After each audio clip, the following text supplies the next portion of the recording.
శ్రీమాత్రే నమః. అందరికీ నమస్కారం అండి. ఈ వీడియోలో 2026 సంవత్సరంలో ఉత్తరాయణ పుణ్యకాలం ఎప్పుడు ప్రారంభమై ఎప్పటితో ముగుస్తుంది? ఉత్తరాయణ పుణ్యకాలం యొక్క విశిష్టత, ఉత్తరాయణాన్ని ఎందుకు పుణ్యకాలం అని పిలుస్తారు? ఉత్తరాయణంలో ఎటువంటి పనులు చేయాలి అనే విషయాలన్నీ కూడా క్లియర్‌గా తెలుసుకుందాం. అందుకని వీడియోని ఎక్కడా కూడా స్కిప్ చేయకుండా చివరి వరకు చూడండి. మనకి ప్రత్యక్ష దైవమైనటువంటి సూర్య భగవానుడి గమనాన్ని 2 ఆయనాలుగా అయితే విభజించారు. ఆయనం అనగా గమనించడం లేదా మార్గం అనే అర్థం వస్తుంది. మన పూర్వీకులు పండితులు సంవత్సరంలో నెలలను 6 నెలలు ఉత్తరాయణంగాను 6 నెలలు దక్షిణాయనంగాను అయితే విభజించారు.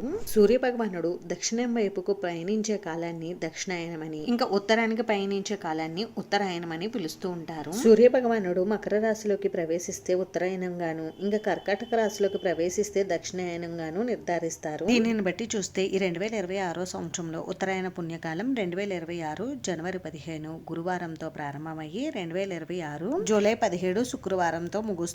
ఈ 6 నెలల కాలాన్ని ఉత్తరాయణ పుణ్యకాలం అని పిలుస్తారు. సూర్య భగవానుడు ధనుస్ సంక్రమణం ముగించుకుని మకర సంక్రమణంలోకి ప్రారంభమైనప్పటి నుండి మనకి ఈ ఉత్తరాయణ పుణ్యకాలం అనేది ప్రారంభమవుతుంది. అప్పటి వరకు దక్షిణ దిక్కుగా సంచారం జరిపిన సూర్యుడు ఈ మకర సంక్రమణం నుండి ఉత్తర దిక్కుగా సంచరిస్తాడు. అందుకని దీనిని ఉత్తరాయణ పుణ్యకాలం అని పిలుస్తారు.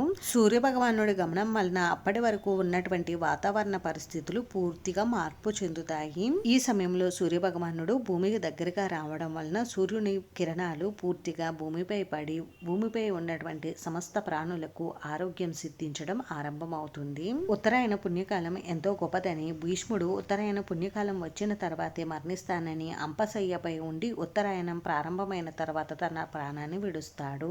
దక్షిణాయనం కంటే ఉత్తరాయణాన్ని ఎందుకు పుణ్యకాలంగా పిలుస్తారు అని అంటే, దక్షిణాయనం దేవతలకు రాత్రి సమయం, ఉత్తరాయణం దేవతలకు పగటి సమయం. దేవతలు మేల్కొని ఉండే ఈ 6 నెలల కాలంలో వాతావరణం ఆహ్లాదకరంగా ఉంటుందని, ఈ సమయం పూజలకు, ఉపవాసాలకు, తీర్థయాత్రలకు అనువైన సమయం అని చెప్తూ ఉంటారు. ఈ సమయంలో చేసేటటువంటి ఏ చిన్న కార్యమైనా అది రెట్టింపు పుణ్యాన్ని ఇస్తుందని, అందుకే దీనిని ఉత్తరాయణ పుణ్యకాలం అని పిలుస్తూ ఉంటారు. ఈ ఉత్తరాయణ పుణ్యకాలంలో ఎక్కువగా శుభకార్యాలు నిర్వహిస్తూ ఉంటారు. చిన్నపిల్లలకు అక్షరాభ్యాసం చేయించడానికి ఈ కాలం ఎంతో అనువైనదిగా చెప్తూ ఉంటారు. అంతేనండి, చూసారు కదా. ఈ వీడియో మీకు నచ్చితే ప్లీజ్ లైక్ చేసి, షేర్ చేసి, సబ్స్క్రైబ్ చేసుకోండి.